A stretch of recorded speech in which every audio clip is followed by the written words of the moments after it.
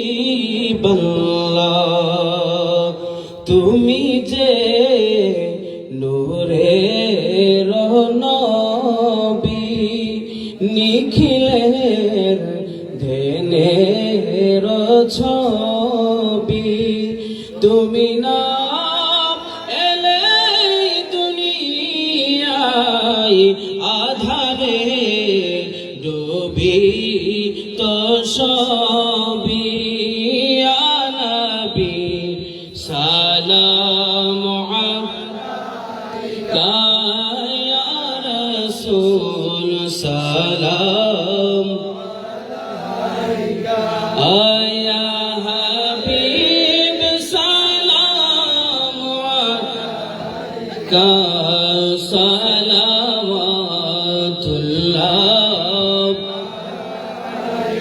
নবীজি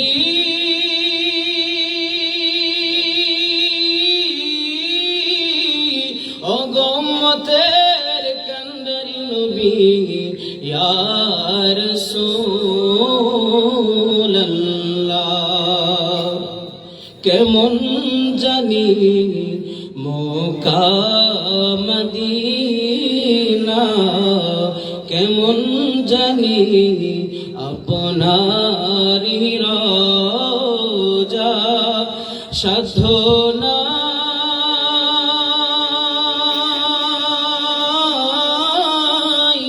যাইতে পারি না নিয়ে যান সোনার মদিনা ইয়া নবী সালাম আলাইকা ইয়া রাসূল সালাম আলাইকা ইয়া হাবিব সালাম আলাইকা সালাওয়াতুল্লাহ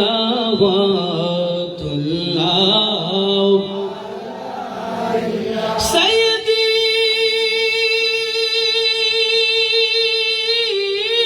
ইয়া রাসূলুল্লাহ মেরে আকা ইয়া হাবিবাল্লাহ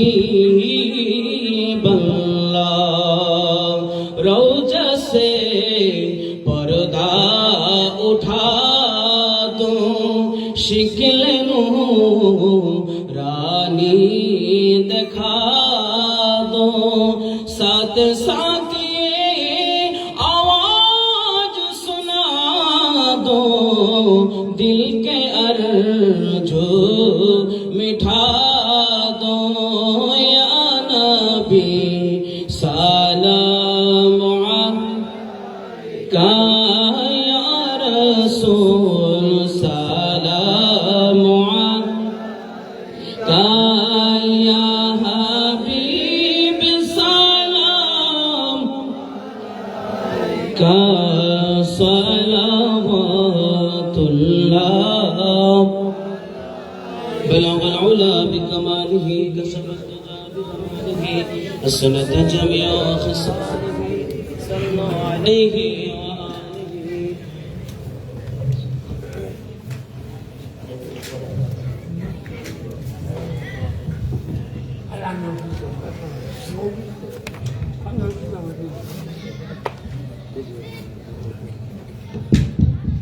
আসসালামু আলাইকুম ওয়া রাহমাতুল্লাহি ওয়া বারাকাতুহু। সম্মানিত হাজিরিন, আমার সঠিক বছরটা সঠিক বলতে পারতেছি না।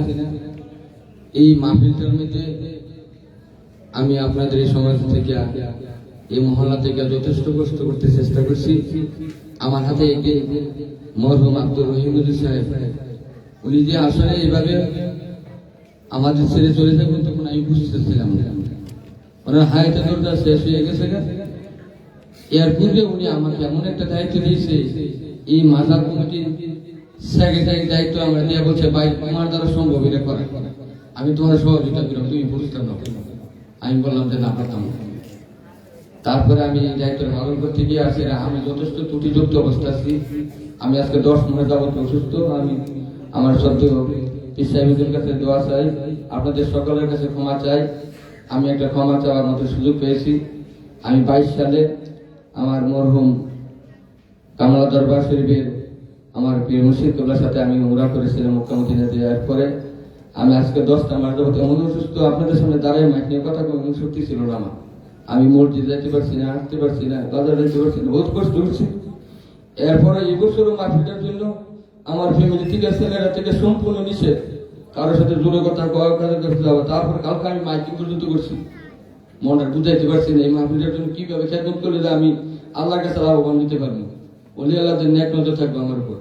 আমার এই ত্রুটিযুক্ত অবস্থায় এই খেদমতে আপনার মনে কোনো কষ্ট নেবেন না। বিশেষ করে আমার এই মাহফিলের কমিটির মধ্যে এই যে হক মিয়া, এবারে জাকির ব্যাপারী সাহেব, শফিক ভাই, আব্দুল খালেক, এরা অক্লান্ত পরিশ্রম করছে, তুলনাবিহীন আমার চেয়ে অনেক গুণ বেশি পরিশ্রম করছে।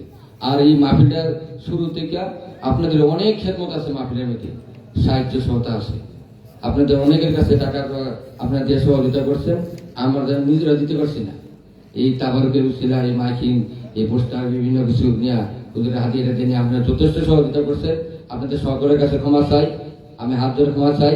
আমাদের ব্যক্তিগত কোনো স্বার্থ না, আমরা কোনো একটা প্রতিষ্ঠান নাই, এটা মাদ্রাসা মসজিদ চলে না, এটা আমরা একটা বার্ষিক এই মাফিটা করার জন্য সুযোগ চাই। গত বছর যে টাকাগুলো ছিল এটা এই ফান্ডে আইন না, এবারে করার পরে আমরা আগামী দিন দেখবো আমরা আইবে কি আছে, কিন্তু আমরা কেউ তো আজকে স্বার্থ পাই না।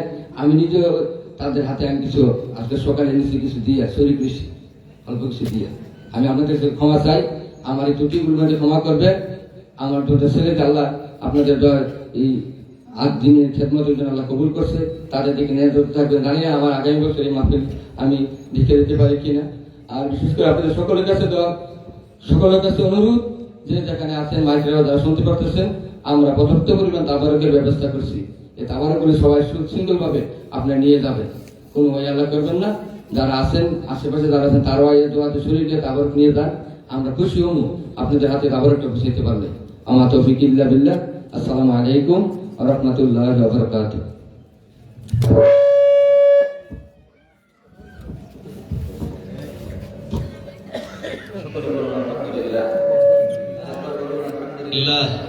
এখন দোয়া হয়ে যাবে, সকলে দোয়া শরীফ আল্লাহুম্মা আমিন। ربنا ظلمنا أنفسنا وإن لم تغفر لنا وترحمنا لنكونن من الخاسرين ربنا آتنا في الدنيا حسنة وفي الآخرة حسنة وقنا عذاب النار وادخلنا الجنة مع الأبرار يا عزيز يا غفار يا رب العالمين أي الله গভীর রাত্রিতে তোমার একদম আশিকিন জাকিরিন মুহিব্বিন বান্দাগুলোকে নিয়ে মাইকের আওয়াজ যতটুকু দূরে যায়, পর্দার মা বোনেরা যে যেখান থেকে আমার সঙ্গে হাত উঠাইছে আল্লাহ, আল্লাহ আমাদের সকলের জীবনের গুনাহ মাফ করে দাও। আমরা নফসের ধারণায় শয়তানের ধোঁকায় পড়ে বন্ধু বান্ধবদের সঙ্গে মিলে মিশে আমরা জীবনে কত গুনাহ করছি, সমস্ত গুনার জন্য ক্ষমা চাই, মাফ চাই আল্লাহ। আপনার গফুরুর রহিম নামের খাতিরে আমাদের সকলের জীবনের গুনাহ মাফ করে দাও। আল্লাহ আমাদের জীবনের সমস্ত গুনাহ মাফ করে দাও। আল্লাহ আমাদের আব্বা আম্মার গুনাহ মাফ করে দাও, দাদা দাদির গুনাহ মাফ করে দাও, ভাই বোনদের গুনাহ মাফ করে দাও, ফেরেশতাদের গুনাহ মাফ করে দাও। আল্লাহ আমাদেরকে যারা আদর করে মায়া করে আল্লাহ তাদের গুনাহ মাফ করে দাও। আল্লাহ আজকের এই মাহফিলের সওয়াবে সানি লক্ষ কোটি গুণ বাড়াইয়া সোনার মদিনায় উম্মতের কান্ডারি নবী দুজাহানের বাদশা নবী হুজুর পরনূর সাল্লাল্লাহু আলাইহি সাল্লামের রওজা মুবারকে পৌঁছায়া দাও। আওলাদে রাসূল উম্মাতুল মুমিনিন সাহাবায়ে কেরাম তাবিঈন তাবিঈন আইম্মায়ে মুস্তাহিদিন সালফে সালিহিন সিদ্দিকিন আউলিয়া কামিলদের পাক রুহে পৌঁছায়া দাও। ফুরফুরা জলবের সিলসিলার সমস্ত ওলি আল্লাহর পাক রুহে পৌঁছায়া দাও। চার মাযহাবের ইমাম, চার তরিকার সমস্ত ওলি আল্লাহর পাক রুহে পৌঁছায়া দাও। আয় আল্লাহ খাস করে মাবুদ আমাদের আমাদের এই কামাল্লার জমিনে আমার আব্বা জান তোমার আলমের পাক রুহে পৌঁছায়া দাও। আল্লাহ এই সমস্ত মাহফিল আমাদের জন্য কত দোয়া করছে, এই গ্রামের জন্য কত দোয়া করছে। আল্লাহ আমাদেরকে এতিম বানাইয়া আজকে এই কামাল্লা দরবার শরীফকে বুকেলে আসিয়ে গেছে। আল্লাহ আমার আব্বা জান একদম আমাদের সকলকে নসিব করিয়া দাও। আয় আল্লাহ আজকে এই মাহফিল যাদের ওফাত উপলক্ষে আল্লাহ মহিদুর আলী ফকির রহমাতুল্লাহ আলাইহি, আলী ফকির রহমাতুল্লাহ আলাইহি, আল্লাহ তাদের স্মরণে আজকের এই মাহফিল তুমি কবুল করে নাও। আল্লাহ তাদের পাক সব রেসানি পৌঁছায়া দাও। আয় আল্লাহ তাদের ছেলে মেয়ে পরিবার পরিজন বংশধর আপনজন যারা আছে আল্লাহ প্রত্যেককে নেক হায়াত দারাজ করিয়া দাও। তাদের মধ্যে আপনজন যারা কবর শুয়ে গেছে তাদের কবরগুলা জান্নাতের বাগান বানায়া দাও। আয় আল্লাহ আমার এই গ্রামবাসী এলাকাবাসী আল্লাহ গভীর রাত্রিতে যাদের গেলে হাত উঠাইছো আল্লাহ, এখানে যারা আছে অনেকের আব্বা জমিনে নাই, অনেকের আব্বা জমিনে নাই, অনেকে আছে যারা আব্বাও নাই আব্বাও নাই, আপনজন যারা কবরে আল্লাহ তাদের কবরগুলা জান্নাতের বাগান বানায়া দাও। আল্লাহ জিন্দা যারা আছে প্রত্যেকে নেক হায়াত দারাজ করে দাও, নেক আমল করার মতো তৌফিক বানায়া দাও। দুনিয়ার জিন্দেগি সহজ আর সরল করে দাও, আখিরাতের জিন্দেগি নূরময় করে দিও আল্লাহ। আল্লাহ দুনিয়ায় শরম দিও না, কাল হাশরের ময়দানে গুনাহগার বইলা ডাক দিও না। আল্লাহ আজকের মাহফিল প্রধান অতিথি আল্লাহ আজকাল শাহ মুফাজ্জল হোসেন কাইগুয়াদ আল্লাহ মাননীয় ধর্মমন্ত্রী আল্লাহ তার নেক হায়াত দারাজ করে দাও। আল্লাহ বিশেষ মেহমান প্রধান আকর্ষণ বিশেষ আকর্ষণ আল্লাহ আল্লাহ চৌধুরী রকিবুল হক শিবন সাহেব, হারুন রশিদ মোল্লা সাহেব, আল্লাহ এম এ কাইয়ুম সরকার সাহেব, আজকের মাহফিলের সভাপতি শাহ আলম ব্যাপারী সাহেব, আয় আল্লাহ আশেপাশে মসজিদের ইমাম এবং আমন্ত্রিত মেহমান আল্লাহ বিশেষ মেহমান, আয় আল্লাহ যারা এই মাহফিলের বিশেষ অতিথি প্রধান অতিথি যারা ছিলেন সকলকে আপনি কবুল করেন আল্লাহ। আল্লাহ এই মাহফিল শোনার জন্য এত রাত্র পর্যন্ত যারা বসে গেছে আল্লাহ সকলকে আপনি কবুল করে নেন। আল্লাহ সকলের উপর আপনার খাস রহমত নাযিল করে দেন আল্লাহ। আল্লাহ সকলকে আপনি কবুল করে নেন। আল্লাহ আমাদের সকলকে আপনি কবুল করে নেন। আল্লাহ আমাদের প্রত্যেকের মনের নেক আশাগুলো আপনি পূরণ করে দেন। আল্লাহ জানি না কোন দিন জানি বালা করবো তাদের হাজির হয়ে যায়। আল্লাহ যেদিন কবরে ডাক দিবেন ইমানের মৃত্যু নসিব করে দেন আল্লাহ। বেঈমান মুনাফিক বানাই আমাদের কাউকে মরণের ডাক দেন আল্লাহ। আল্লাহ আজকের মাহফিলে যারা টাকা দিয়ে বুদ্ধি দিয়ে পরামর্শ দিয়ে যেভাবে আজকের এই মাহফিল আয়োজন করেছেন আল্লাহ মুজামিল ভাই আল্লাহ যারা যারা আছেন আল্লাহ সকলকে আপনি কবুল করে নেন। আল্লাহ যেভাবে সহযোগিতা করেছেন আল্লাহ সকলকে আপনি কবুল করে নেন। আল্লাহ দুনিয়ার জমিনে বেহেশতের বাগান কায়েম করেছে আল্লাহ। আল্লাহ প্রত্যেকের জন্য জাহান্নামের আগুন হারাম করে দিয়েন আল্লাহ। প্রত্যেকের আপনজন যারা কবরে শুয়ে গেছে আল্লাহ প্রত্যেকে জান্নাত নসিব করে দিন আল্লাহ। আল্লাহ খাস করে মাহমুদ আমাদের দেশের উপর আপনার খাস রহমত নাযিল করে দেন। আসমানি বালা, জমিনি বালা, হাওয়াই বালা মুসিবত থেকে হেফাজতে রাখেন। আয় আল্লাহ तमाम পৃথিবীর মুসলমানদেরকে আপনি হেফাজত করেন। মুসলমানদের জান মাল ঈমান ইজ্জত হেফাজত করেন আল্লাহ। আল্লাহ দুনিয়ায় শরম দিয়েন না, কাল হাশরের ময়দানে গুনাহগার বইলা ডাক দিয়েন না আল্লাহ। আমাদের প্রত্যেকের মনের নেক আশাগুলো আপনি পূরণ করে দেন আল্লাহ। আয় আল্লাহ যে যেখান থেকে আমাদের কাছে দোয়া চায় প্রত্যেকের মনে নেক আশাগুলো আপনি পূরণ করে দেন আল্লাহ। প্রত্যেকের সুস্থতার নিয়ামত দান করে দেন, যতদিন বাঁচায় রাখবেন ঈমান এবং আমানের সহিত বাঁচায় রেখেন আল্লাহ। দুনিয়ায় শরম দিয়েন না, কাল হাশরের ময়দানে আমাদের কাউকে গুনাহগার বইলা ডাক দিয়েন না আল্লাহ। আমাদের প্রত্যেককে মক্কা মদিনায় যাওয়ার মতো তৌফিক দান করে দেন। খানায় কাবা তো আপনার করাইয়া আপনার হাবিবের রওজা মোবারক জিয়ারত না করাই আমাদের কাউকে মরণের ডাক দিন আল্লাহ। আল্লাহ মাইকের আওয়াজ দূরে যায়, পর্দার মা বোনেরা যে যেখান থেকে হাত উঠাইছে প্রত্যেককে আবেদা জাহেদা সালেহা বানায়া দেন, নবী আবু বকরের মতো ওলি বানায়া দেন। খাতুনে জান্নাত মা ফাতেমা জোহরার সঙ্গে এক জান্নাতের জান্নাতে হইতে পারে আল্লাহ, সেই তৌফিক দান করেন আল্লাহ। আল্লাহ আজকে এই মাহফিলটা আপনি কবুল করে নেন আল্লাহ। এই মাহফিলটা আমাদের নাজাতের একটা উসিলা হিসেবে কবুল করেন আল্লাহ। আল্লাহ নাজাতের একটা উসিলা হিসেবে কবুল করে নেন আল্লাহ। নাজাতের একটা উসিলা হিসেবে কবুল করে নেন আল্লাহ। জানি না কার কোন সময় কোন হালে মৃত্যুর ডাক এসে যায় আল্লাহ। যখন মৃত্যুর ডাক দিবেন ইমানের মৃত্যু নসিব করে দিয়ে বেঈমান মুনাফিক বানাই আমাদের কাউকে মরণের ডাক দিয়েন না আল্লাহ। হাসবুনাল্লাহু ওয়া নি'মাল ওয়াকিল, নি'মাল মাওলা ওয়া নি'মান নাসির। রব্বানা তাকাব্বাল تقبل منا بحق لا إله إلا الله محمد رسول الله صلى الله عليه وسلم قرة عين بك يا رسول الله. السلام عليكم ورحمة الله وبركاته.